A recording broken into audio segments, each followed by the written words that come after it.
Nick Straker is the Managing Director of Lycetts Financial Services Division and a main board member.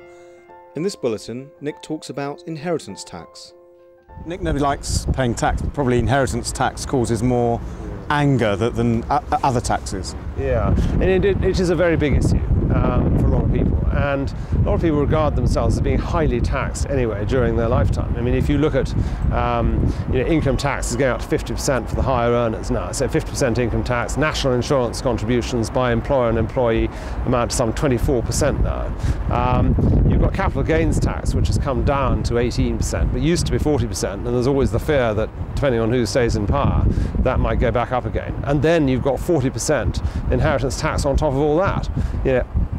Inheritance tax payable on the bit above the nil rate band. We all have a sort of £320,000 worth of nil rate band, but the bit above that, once your assets go above that, you pay a tax of 40%, which is a big issue. Are there any ways, obviously proper and legal ways, that you can avoid it? Yeah, absolutely. And the inheritance tax is often been regarded as a voluntary tax because you can actually give away everything. You can give away all your assets. As long as you live 7 years, you give it away as a potentially exempt transfer, a pet. And as long as you live 7 years, it's free of tax. And that could be putting it in a trust fund, perhaps for grandchildren, sort of thing, measures like that. Absolutely, you could do that. You could put it into a trust fund for grandchildren, or you could do it directly. But the problem with doing it directly is often people sort of feel, well, they're going to be living longer, the financial insecurity from all this turmoil in the markets, and also there's the worry about divorce. If you give it to your darling daughter or darling son, and they then marry somebody who you think is wholly unsuitable, right, then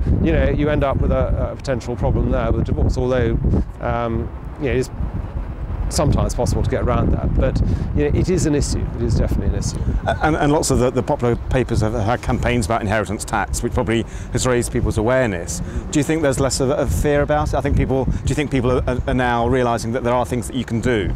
I think there are things you can do. I think people put it off as much as they can because of this financial insecurity.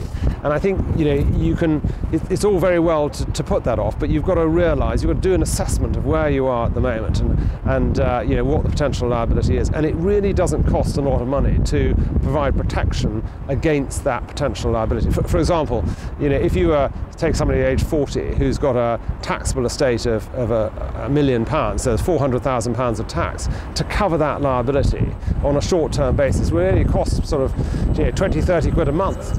And as with pensions, it's the same thing. You can take control of it yourself. You need to review your position rather than just burying your head in the sand, really. Absolutely. You must review the position, and you must know where you stand, and then at least you've made a decision rather than having somebody make the decision for you.